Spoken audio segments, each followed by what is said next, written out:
Formation minnu bolodalen no centre Mardianière kɔnɔ o ye coupe couture broderie ni stylisme modélisme ye ale ye san 3 ni kalo 6 kalan ye o formation tellement fana b'an fɛ yen o ye san 1 ni kalo 6 ye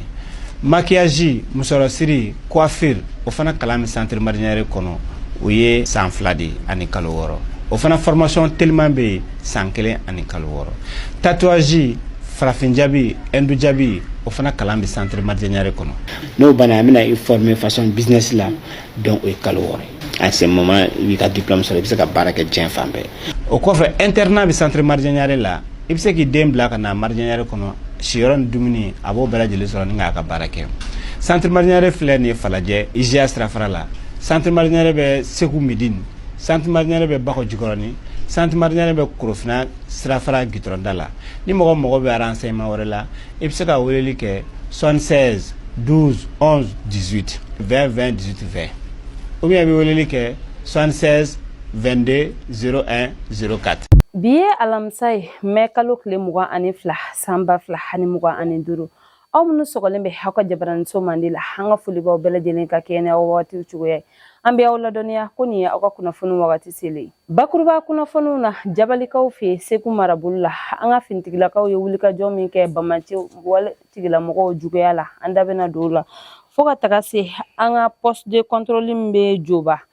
Bamaci wale tigilamɔgɔw ye waleya cɛjugu min ta ka ɲɛsin olu ma an da bɛna don o ni a ɲɔgɔnna caman na kɔ kan kunnafoniw olu bɛna lase aw ma aw bisimila mɛ kalo tile 20 su san 2025 jabalikaw fɛ Segu marabolo la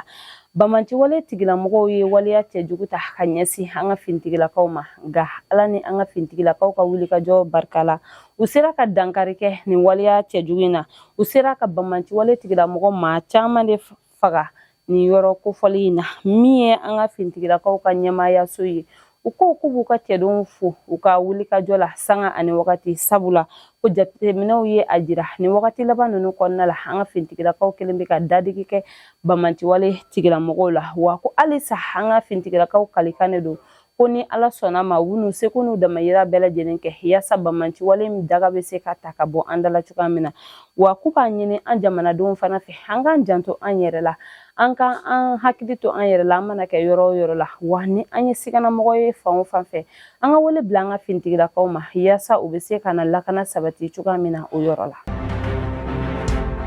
tɛnɛn su k'a dugu jɛ tarata la nɛgɛ kaɲɛ 4 wagati an ka poste de contrôle min bɛ Jobakaw fɛ yen nɔ Kati marabolo la Kita sira la Bamaci wale tigilamɔgɔw ye waleya cɛjugu ta ka nin maa kofɔlen ninnu sɛgɛrɛ min ye Kati maabaw ye olu tulo donnen kuma in na dugu jɛlen olu ye u kunda min ye an ka poste de contrôle in kan yaasa ka taa u ɲɛda an ka cɛdenw kan cogoya min na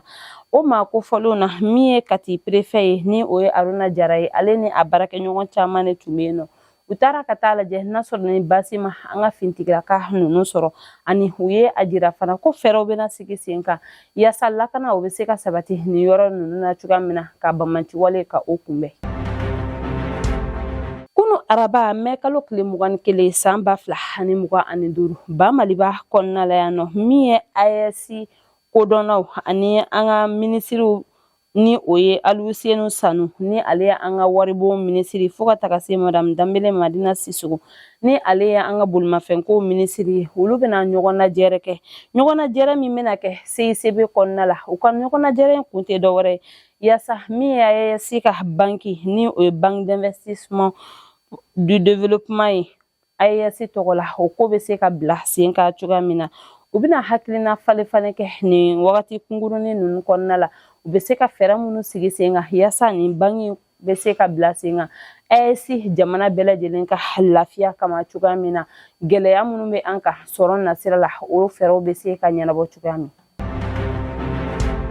kunnafonidilaw ka ɲɛmaayaso ni o ye Haute Autorité de la Communication ye ni o ye ACI ye olu ye yamaruya di Joliba TV maaw ma kunu araba mɛ kalo tile 21 san 2025 mini wagati k'u bɛ se ka u ka baaraw daminɛ u ka jabaranisow sanfɛ o hukumu kɔnɔna la min ye Joliba TV maaw ye ko a b'a da a filɛlikɛ jɛkulu bɛɛ lajɛlen tulo kan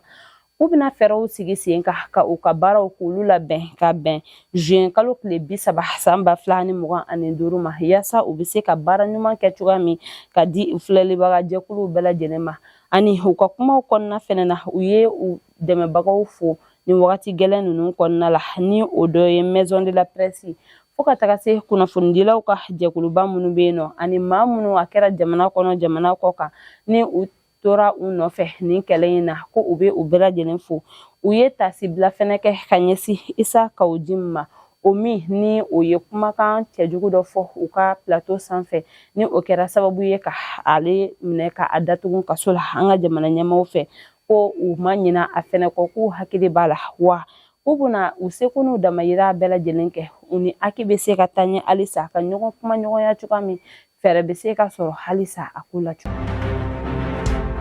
an ka pankuru jigi kɛnɛba min tɔgɔ dalen bɛ halama hinɛna an ka jamana kuntigi kɔrɔ Modibo Keyita la olu ka conseil d'administration ka lasigi ta ko 71 kɛra an ka pankuru jigi kɛnɛ kɔnɔna la yaasa u ka san 2024 baarakɛtaw ka se ka u da don o la cogoya min na colonel Lasina Togola ni ale nin conseil d'administration ɲɛmaa ye ale u ka baarakɛlenw jira a y'a jira ko san 2024 kɔnɔna la tiɲɛ yɛrɛ la san tɔw la u bɛ sɔrɔ minnu kɛ ko a bɛ se ka fɔ ko san 2024 ma o bɔ a y'a jira ko hali k'a sɔrɔ nin gɛlɛya ninnu caman tun bɛ u kan Bamakɔ kɔnɔna la fo ka tɛgɛ se Mopti ani Kayi marabolo ma ko o pankuru jigi kɛnɛw olu bɛɛ lajɛlen ye degun kunkuruninw sɔrɔ san 2024 baarakɛlenw na nka k'u kɔni bɛ se ka fɔ ko tare sabula u ka objectif tun bɛ u la n'u ye jateminɛw kɛ kɛmɛ sara la 95 k'u bɛ se k'a fɔ ko u ye o de sɔrɔ revenu na wa min ye u ka dépense kow ta fanfɛla la kɛmɛ sara la 97 k'u sera ka o ɲɛnabɔ o kɔnɔna la wa min ye investissement yɛrɛ fɛnɛ ta fanfɛla ye kɛmɛ sara la 89 u sera ka o de baara bila sen kan wa ko a jigiya bɛ u fɛ ko san 2025 baarakɛta u bɛna na u saya kosɛbɛ ka tɛmɛ san 2024 baarakɛlenw kan kunu araba mɛ kalo tile 21 san 2025 conseil des ministres kɛra kulubakaw fɛ yen nɔ min kɛnɛ ka an ka jamana kuntigi général d'armée Assimi Goïta ni an ka ministres tun kelen bɛ ka ɲɔgɔn lajɛ ka kɛɲɛ ni an ka ministre des affaires étrangères et de la coopération internationale ka fɔ ye Mali ni BOA ka bolodi ɲɔgɔnma min kuma kɛra Lomekaw fɛ mars kalo tile 10 san 2025 ni o ye ko Mali ka juru ɲini ka bɔ BOA yɔrɔ ni o bɛ taa sefa wari miliyari 30 ɲɔgɔnna la yaasa fɛɛrɛ bɛ se ka sɔrɔ an ka kuranko ma cogoya min na u ye o projet in valider u ye a jira ko fɛɛrɛw bɛna bila sen kan yaasa min ye ni nafolo kasabi min da fɔlen filɛ ni o ye miliyari 30 ye ka o ɲini Banque Ouest Africaine de Développement maaw fɛ u ka se ka o juru don Mali la Mali ka se ka fɛɛrɛ sɔrɔ a ka kuranko la cogoya min na u y'a jira ko ni baara in daminɛna ko baara bɛna kɛ kɔjalani Kambila Safo ani Jalakɔrɔji yaasa olu bɛ se ka koloso ɲɔgɔn na kuranko nasira la cogoya min na min ye Safo ni Kenye kɔnɔna la u bɛ se ka kuranko baaraw ni o ye poste de transformation kuraw ye ka se ka olu bila sen kan o kɔfɛ kuranko baara min bɛ ka kɛ kɔjalani Kambila ani Jalakɔrɔbugu ka se ka dɔ fara o baarakɛtaw kan cogoya min o ni a ɲɔgɔnna caman u y'a jira k'u bɛna seko n'u damayira bɛɛ lajɛlen kɛ yaasa ni nafolo kasabi min ni a sɔrɔla baara min ko fɔra a ka se ka don o da fɛ malidenw bɛɛ lajɛlen bɛ se ka lafiya sɔrɔ kuranko nasira la cogoya min na jɛkulu min bɛ an fɛ yan ni o bɛ wele ko coalition islamique militaire contre le terrorisme olu ka baara bɛna daminɛ bi CICB kɔnɔna la Bamakɔ yan nɔ yaasa u bɛ se ka ɲɔgɔn kuma ɲɔgɔnya cogoya min na fɛɛrɛ bɛ se ka sɔrɔ bamanciwale yɛrɛ la ba Maliba kɔnɔna la cogoya min na maa minnu bɛ ka bamanciwale ka o kɔkɔrɔma don ani maa minnu yɛrɛ ka baara bɛnnen bɛ wari yuruguyuruguli ma ne bɛ wele nanzarakan na ko blanchiment d'argent ka se ka fɛɛrɛ sɔrɔ nin bɛɛ lajɛlen na u y'a jira ko u bɛna na hakilina falen kɛ nin wagati laban ninnu kɔnɔna la ka se ka fɛɛrɛ sɔrɔ maa minnu bɛ ka nin waliya cɛjugu ninnu kɛ ka tɛgɛ kɛ u la ani u ni ɲangini min ka kan diɲɛma ɲɛkɔrɔ ka o da u kan o b'an na taa an ka kɔkan kunnafoniw na an bɛ taa Niger dugukolo kan kunu araba mɛ kalo tile 21 san 2025 ɲamɛkaw fɛ Niger dugu kɔnɔna la min y'an ka seko ni dɔnko minisiri Mahmoud Dafe fo ka taga se Burkina Faso seko ni dɔnko Penwende Gilbert Ouédraogo olu ye u kunda Niger dugukolo ka yaasa u ni Niger jamana ɲɛma ni o ye General Abdourahmane Tiani ye u bɛ se ka ɲɔgɔn ye cogoya min na AES jɔnjɔn dɔnkili ka se ka o jira a fɛnɛ na ka hakilinata dɔn a ko kan a kɛnɛ kan min ye Abdourahmane Amadou Djibo ni ale y'u ka pankuru jigi minisiri ye fo ka taga se u ka directeur du cabinet du président Soumana Boubacar olu bɛɛ lajɛlen tun bɛ nin ko in kɛnɛ kan ni jamana saba ni o ye Mali Burkina ani Niger jamana ɲɛmaw ka hakilina sɔrɔlen kɔfɛ ka ɲɛsin AES jɔnjɔn dɔnkili ma Mahmoud Dafe ye a jira k'u bɛna fɛɛrɛw sigi sen kan sisan yaasa min ye an ka fanfariw ye olu bɛ se ka dɔnkili in dege ka a dali ka o bila sen kan ani an ka kalanyɔrɔw fɛnɛ na an ka denmisɛnninw bɛ se ka kalan a la cogoya min na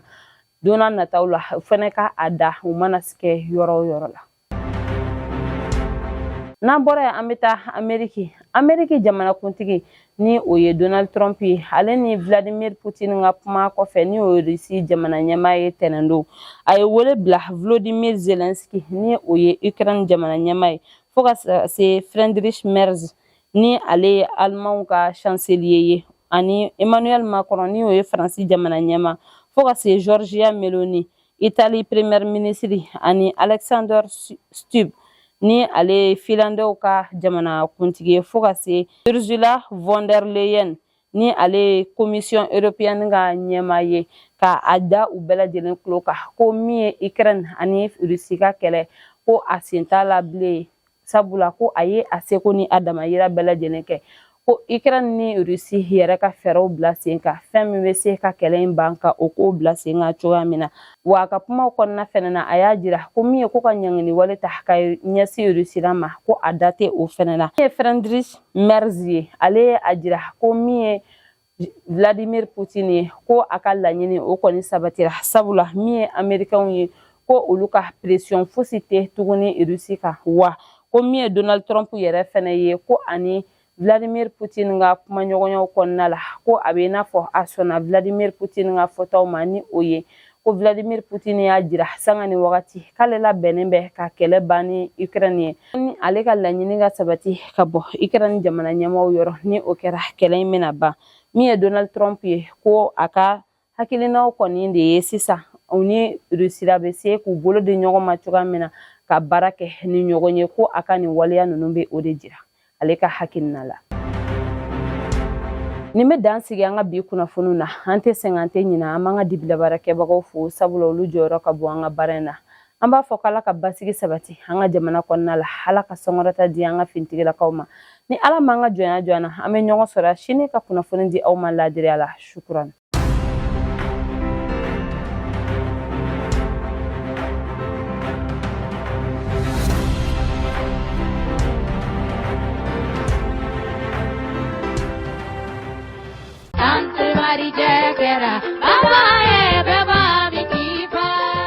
Formation minnu bolodalen no centre Mardianière kɔnɔ